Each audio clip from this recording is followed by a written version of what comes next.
Assalamualaikum warahmatullahi wabarakatuh.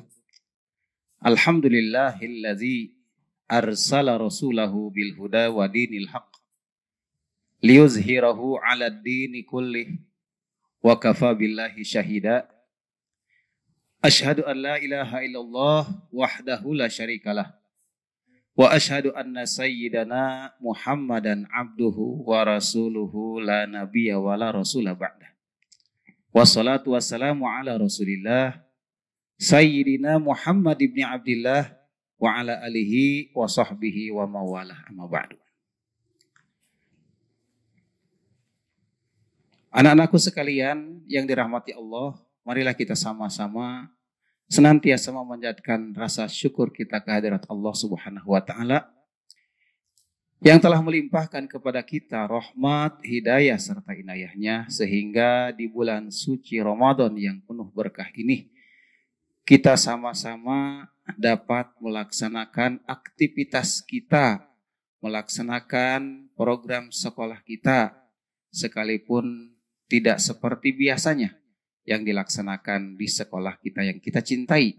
Namun karena ada hambatan, ada sebuah keharusan untuk menghindari perkumpulan, maka kita dapat melaksanakannya di rumah ini semata-mata adalah karunia dari Allah Subhanahu wa ta'ala yang patut kita syukuri.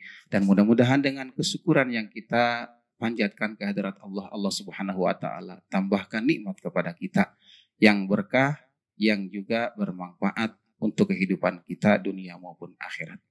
Salawat teriring salam semoga tercurah keharibaan alam baginda Nabi besar Muhammad Sallallahu Alaihi Wasallam kepada keluarga dan para sahabatnya beserta para pengikutnya hingga akhir zaman, termasuk kita yang senantiasa taat dan patuh menjalankan syariat yang dibawakannya hingga datangnya yaitu hari kiamat nanti yang senantiasa kita berharap mendapatkan syafaatul uzma fi yaumin la yanfa'u malun wala banun illa man atallaha biqalbin salim di yaumil kiamah nanti. Amin ya Allah ya rabbal alamin. Anak-anakku sekalian yang Bapak cintai dan Bapak banggakan, dalam kesempatan ini kita merasakan betapa terkungkungnya kita dengan adanya atau dengan tersebarnya sebuah wabah yang mematikan. Bukan hanya di lingkungan terdekat kita, bukan juga hanya sekedar di negara yang kita cintai ini, bahkan wabah ini menyebar ke seluruh seantero dunia ini. Untuk supaya kita selamat dan terhindar dari ancaman bahaya yang mengancam banyak nyawa, banyak korban. Karena itu kita jangan jauh-jauh dari Allah Subhanahu wa ta'ala. Banyak mendekat dan banyak memohon kepadanya. Karena itu dalam kesempatan penyampaian materi ini, Bapak akan mengetengahkan sebuah keutamaan doa yang senantiasa kita harus panjatkan kepada Allah Subhanahu wa ta'ala. Di dalam firman Allah Subhanahu wa ta'ala, A'udzubillahi minasyaitonirrajim. Bismillahirrahmanirrahim. Wa idza sa'alaka ibadi anni fa inni qarib. Ujibu da'watad da'i idza da'an. Falyastajibu li wal yu'minu bi la'allakum yarsyudun. Shadaqallahul azim. Wa sadaqa rasuluhul habibul karim wa nahnu ala zalika minasyahidina wasyakirina walhamdulillahi rabbil alamin. Anak-anakku yang Bapak cintai, di dalam firman Allah yang tadi disampaikan, Allah Subhanahu wa ta'ala menjelaskan kepada kita akan sebuah keharusan untuk senantiasa kita mendekat dan juga merapat kepada Allah Subhanahu wa ta'ala sebagai satu-satunya tempat untuk bernaung, sebagai satu-satunya tempat untuk berlindung, dan sebagai satu-satunya tempat untuk memohon Janganlah kita memohon kepada selain Allah Subhanahu wa taala. Maka tadi di dalam ayat yang sudah dibacakan, wa iza sa'alaka ibadi anni. Apabila ada yang bertanya padamu wahai Muhammad tentang aku, fa inni qarib. Katakanlah sama mereka yang bertanya padamu itu ya wahai Muhammad, fa inni qarib, sesungguhnya aku ini adalah dekat. Jadi ketika seseorang bertanya, menanyakan tentang keberadaan, di manakah Allah itu? Di manakah Allah? Ya, adakah Allah itu di Ka'bah? Adakah Allah itu di langit? Atau adakah Allah itu adalah di gunung dan lain sebagainya? Maka katakan wahai Muhammad, Allah tidak berada di satu tempat. Tetapi sebutkanlah atau sampaikanlah sesungguhnya Allah itu adalah dekat. Di dalam penjelasan lain Rasulullah SAW menyampaikan, wa innahu aqrabu min hablil warid. Sesungguhnya Allah Subhanahu wa taala itu adalah amat sangat dekat, bahkan lebih dekat dari urat nadi. Berarti kita kemana-mana, kita berada dimanapun, Allah senantiasa menyertai kita. Fa iza sa'alaka ibadi anni fa inni qarib. Ujibu da'watad da'i iza da'an. Nah, ini lanjutan dari ayat yang tadi sudah dijelaskan. Allah Subhanahu wa taala senantiasa mengkabulkan. Allah Subhanahu wa taala senantiasa menjawab. Allah Subhanahu wa taala senantiasa merespon semua hambanya yang berdoa kepadanya, yang memohon kepadanya. Di dalam Al-Quran tadi disebutkan iza da'an, apabila dia berdoa, apabila dia memohon. Jadi cuman ada tata caranya memohon kepada Allah Subhanahu wa taala. Jadi mana keutamaan berdoa kepada Allah? Yaitu seyogianya kalau kita memohon kepada Allah, yaitu kita berada dalam keadaan suci, ya, suci dari hadas besar dan suci dari hadas kecil. Lebih utama lagi di tempat yang suci, ya, yaitu adalah mungkin yang paling tepat adalah di rumah-rumahnya Allah Subhanahu wa taala, yaitu di masjid, ya, di masjid.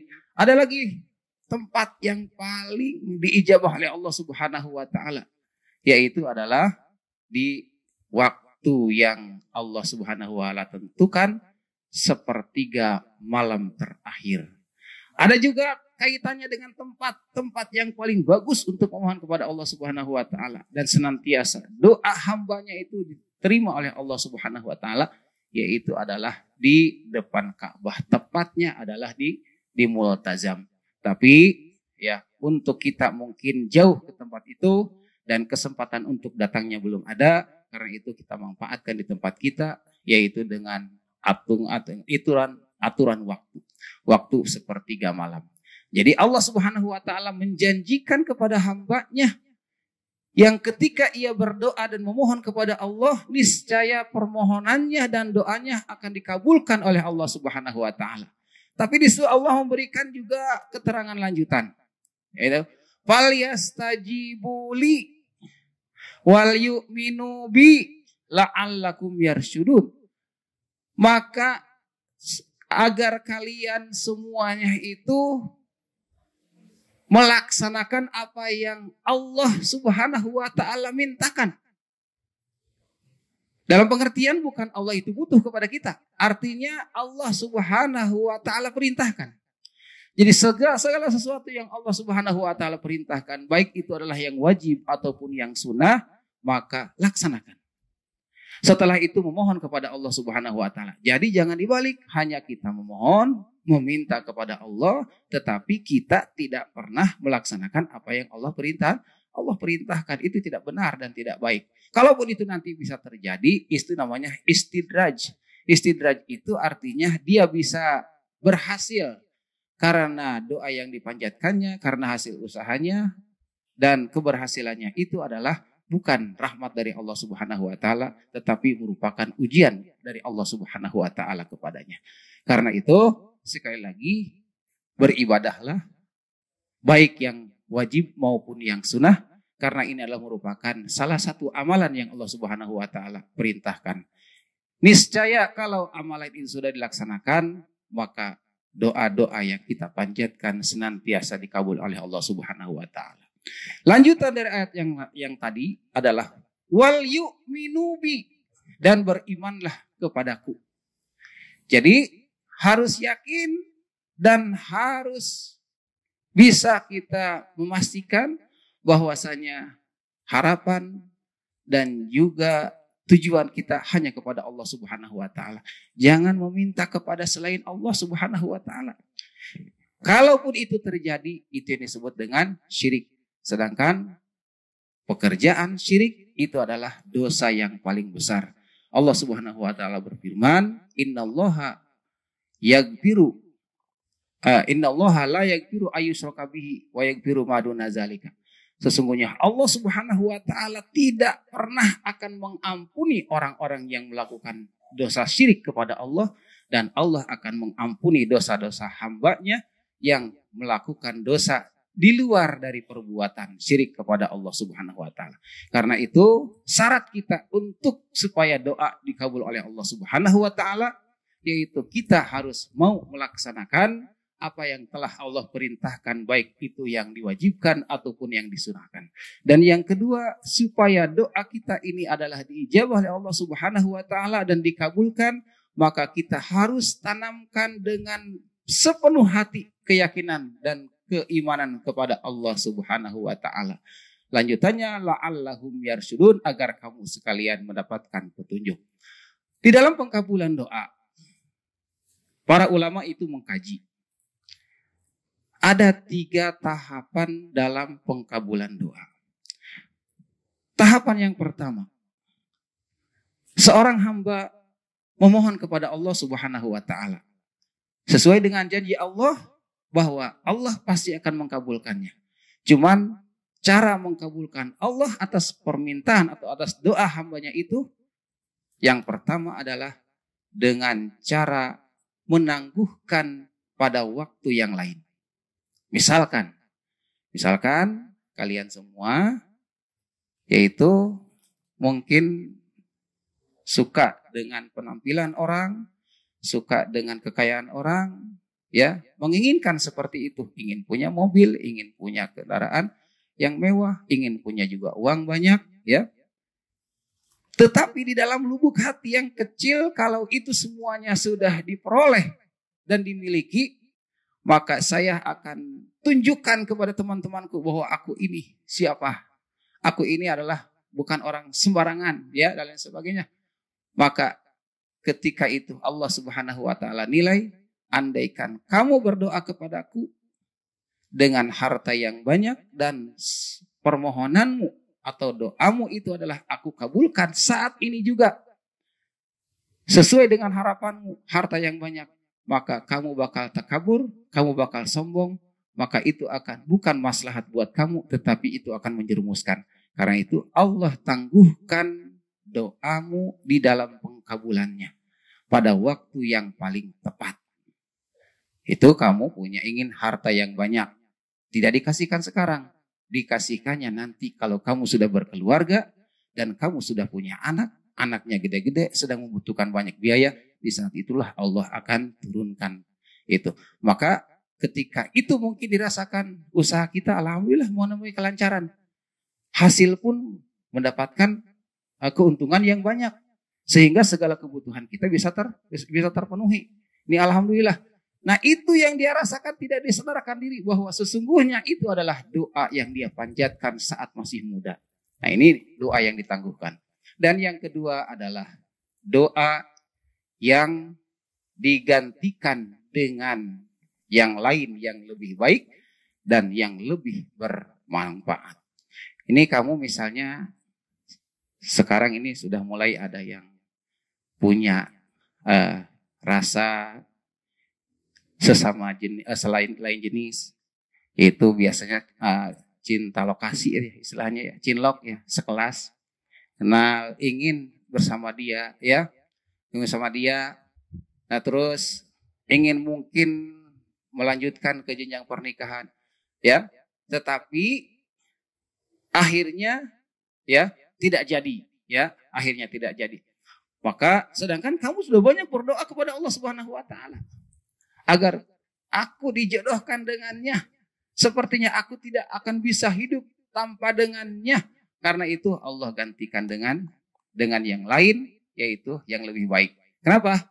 Karena kalau jadi dengan dia, umurnya sama, bahkan mungkin di bawah umur atau mungkin jenjangnya sama. Kesempatan untuk jadinya juga akan lama dan sebagainya. Allah Subhanahu wa taala lihat yang lebih bermanfaat. Karena itu Allah Subhanahu wa taala gantikan dengan yang lain yang lebih baik dan lebih bermaslahat untuk dirimu.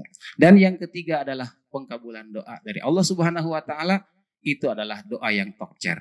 Doa yang dipanjatkan oleh seorang hamba biasanya adalah hamba yang terzolimi, ya, atau seorang orang tua yang disakiti oleh anaknya. Maka itu ketika orang tua berdoa kepada Allah akan langsung dikabulkan. Karena itu jangan sekali-kali menyakiti hati orang tua, karena khawatir kalau ada kata ucap yang tertuang dari mulut orang tua dengan kejelekan, maka Allah akan kabulkan. Karena itu adalah doanya mustajab.